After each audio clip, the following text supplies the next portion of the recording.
2-0 victory for ENCE over Team Liquid would definitely suggest easy for ENCE. But how easy actually was it? They came back from 8-15 down on the T side of Inferno to win in overtime. And honestly, things didn't look that great. ENCE picked up the T side pistol, bring it to 8-10, but after that, Team Liquid seemed to have things relatively under control.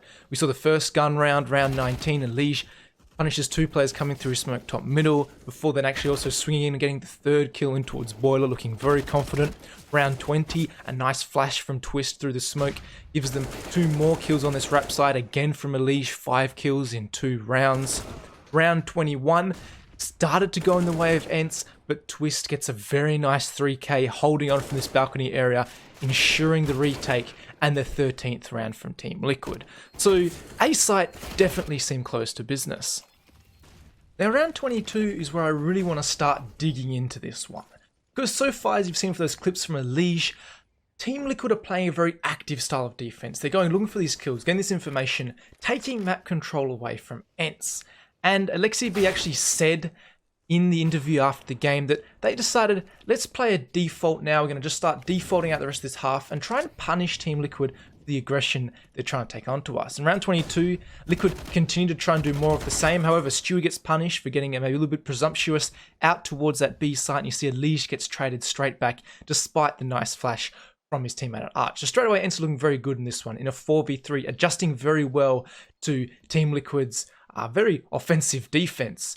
Nitro, however, pulls off the kill here to even it back up in a 3v3, and some individual brilliance and fast rotations from NAF manage to allow Liquid to win this one out despite not looking in a good situation. ENCE actually overall outplaying them for the most part in this round. And this very much continues in the following round as well. Sergey and ENCE decide to go for a faster banana control, mixing up the pace a little bit this time. And they're going to end up trading again onto Stewie 2k. He gets one kill this time, but a trade always favors that T side. And once again, Team Liquid want to come back for more, and NAF is punished for this extra aggression. Again, Team Liquid getting aggressive, continuing the play style and the speed we've seen throughout the event. Also important to note, Lige picks someone off in the meantime. But a 3v3 again in general usually favors the T side. CT side has to spread out a lot more, try and cover the same amount of grounds. But in this particular round, it's actually the active nature of Team Liquid that end up netting them this one in the end. Nitro gets 1 kill, but what he's done is, despite getting traded out straight away, is he's delayed enough time. Lige and Twist have been very aggressive and very confident in this retake on peeking down top middle to get the early information and rotate in maybe a little bit earlier than X7 was expecting. And just good utility usage and a nice clutch coming out from Twist. Again, despite ENCE putting themselves in the perfect position to win this one, Team Liquid use the players, use their individual talent and skill we know this roster has to claw back a 15th round. So honestly, Liquid even getting to this 15 is incredibly reliant on a bit of luck, but also definitely the skill involved there. And from this point, we know what happens, and I think you're all going to quite enjoy it.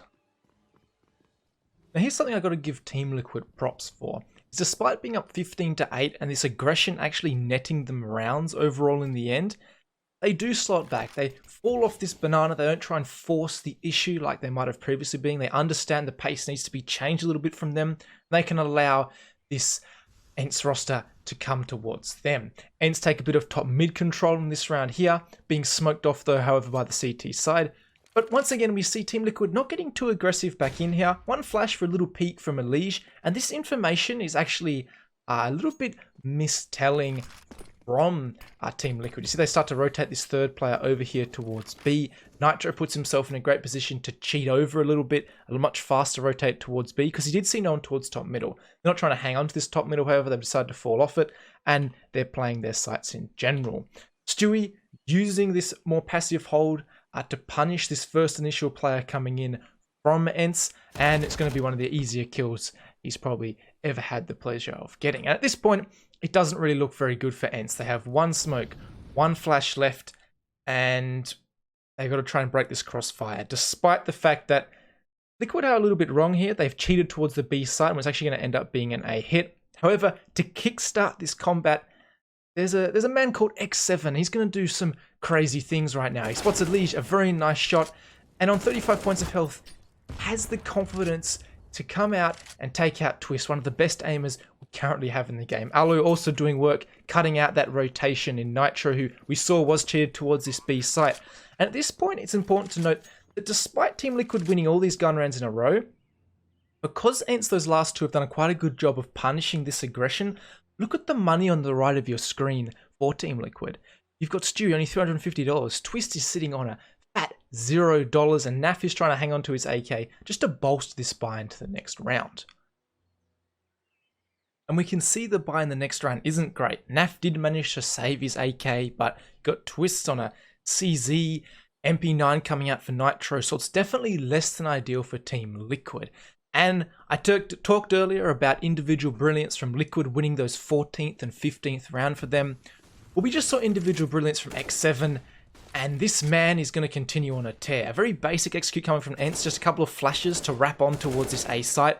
But again, X7 kickstarting or continuing to start this comeback for ENCE. This is a very important kill that he finds onto a leash, putting his team into a 2v1. If he goes down there, it's a 2v1 the other way. So a 3k coming out for him. Again, locks Stewie out. This B player obviously having to rotate in here a little bit late. So a little bit of a swing as to who's pulling out the great individual plays, finding these headshots. And it's X7 who kickstart this. Good utility usage as well. It's not very exciting, but just these re-smokes being used by ENCE really forces Stewie out here. And even though he wants to go for it, you can see the smoke criminal definitely wanted to walk through that. He knows even for him, it's a little bit too much to handle. And we move on to ENCE only being down 5 rounds, 10 to 15. The next 2 rounds go in the favour of ENCE, with Team Liquid having pretty poor buys on both, showing the importance of those scrappy rounds earlier that they only just managed to win, really coming back to haunt them and giving them less chances to close this one out.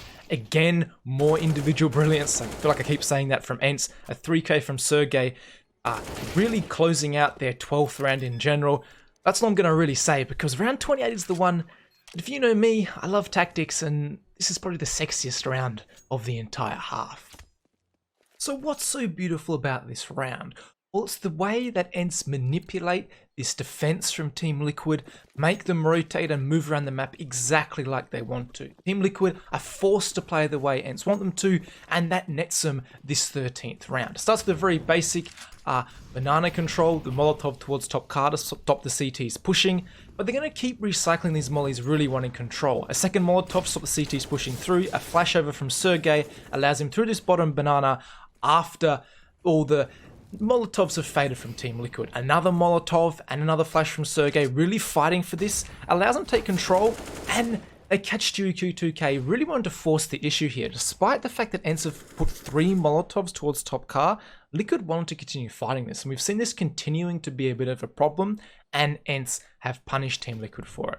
And at this point, with the man advantage, with only 4 players to defend an area which should be defended by 5 people, this is where ENCE are really going to force their hand onto Team Liquid. They're going to do some basic top mid control. Eventually, when X7 decides to throw his flash, they're going to get out here and they're going to take control of this area. Again, continuing to deny this information from Team Liquid, doing a really good job.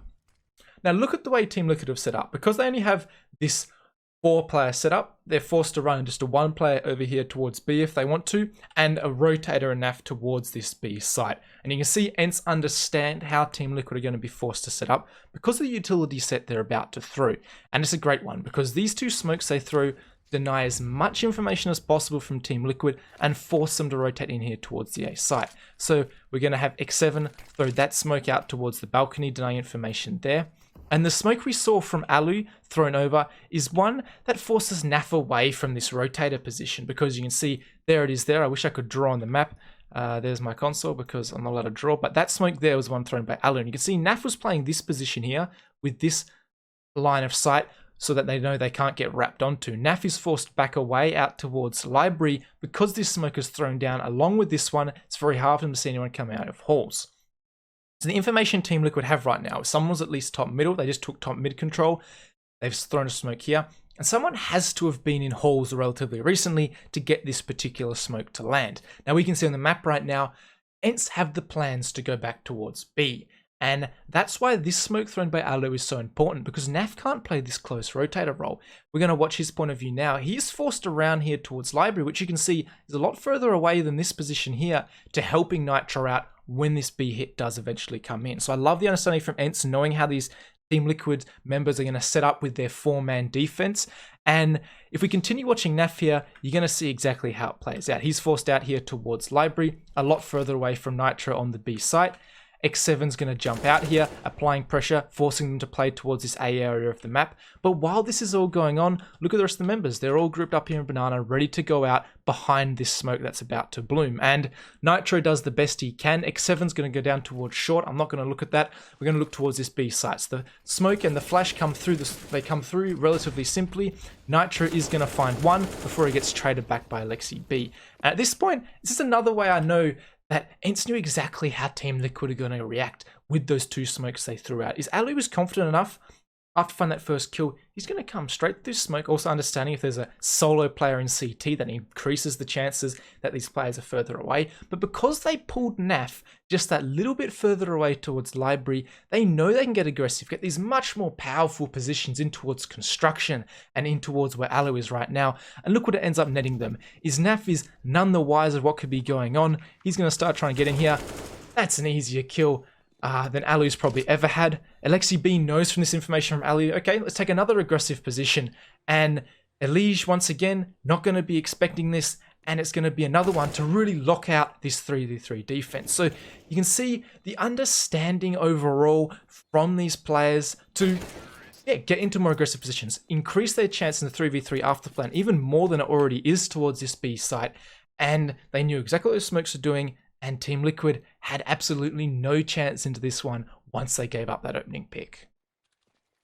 As we continue along, after that round, I've calmed down a little bit. Round 29, as you expect, wasn't a good buy from Team Liquid, that one going the way of ENCE. Then around 30, Liquid are forced to play passive. They've been punished enough going aggressive, and it's just going to be a very simple B execute coming in from the T side, Aero getting onto Stewie 2K, and after that, they have a great shot into this round. Alu's going to find a very strong angle after plant. Not this one here. Is a strong one though, however, on top of these boxes looking over that smoke. Not one the CTs often expect. But yeah, finishing off with the basics. Alu finds that kill very nicely overall. Aerial's going to be in here back towards what I'd call the emo position with his teammate tucked in there and Sergey as well.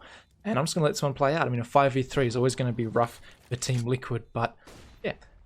ENCE don't really make any mistakes here once Team Liquid eventually do decide to come in for their take. That kill comes in, Alexi B's left in the pit, and he's going to be the one finding these final 2 players and ensuring this one goes into overtime. As overtime commences, all the momentum in ENCE's favour. They come straight out the gates, counter the aggression down middle from Team Liquid. Alu peeks out nice and wide, punishes that first player. Player peeks in towards top middle, re-punishes the aggression coming back in from Nafs, and Alu also finds a player out here towards Banana. At that point, anyone can work out that's pretty much over. The next round is a good one from Team Liquid. They play well as a team, each getting the kills where they need to, finishing off with a nice little retake from Twists and Nitro, coming back up Banana, getting the 2 kills they need to, and defusing the bomb, leaving us at 16 all. In ENCE's final T round, do you guys remember that triple Molotov top banana control that ENCE had earlier on? Well, they're going to do it again. Sergey getting himself in here. The same banana control seems very effective. Team Liquid seem to have learnt this time, okay, we shouldn't peek while this is going on. They use their nades quite well. However, Sergey's going to find himself another kill. And this banana control, honestly, it became a little bit frustrating for me, watching Team Liquid just lose this pick over and over again.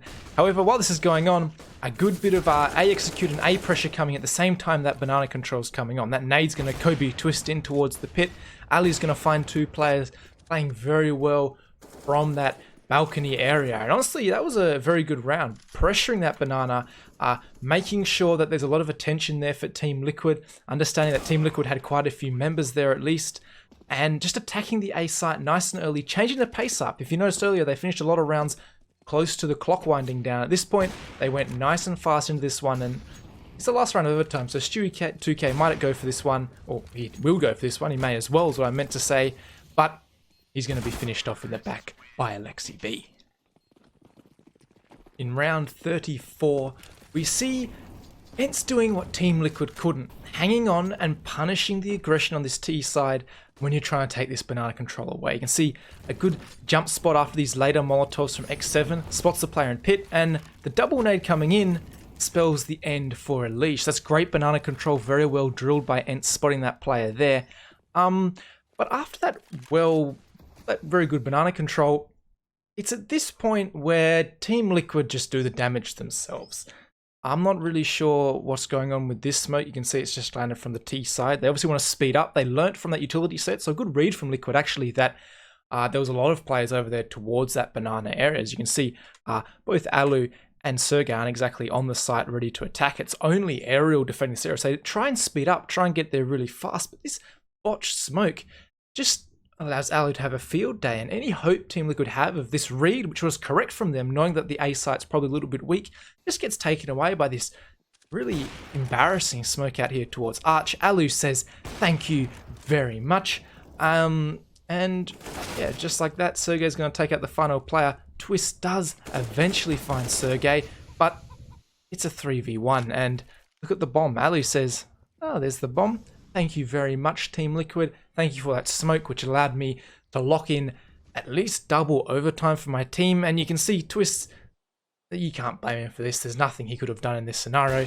He gets legged by that player, and then my observing's rubbish, but Alexi B swung out and finished him off. And towards the very end of this one, there's not much to say, except for it's not bot Alu, it's definitely God Alu. And that's where I'm going to leave you. Thank you guys very much for watching. If you enjoy this kind of content, make sure to subscribe if you like analysis as much as me, and I will catch you all in the next video.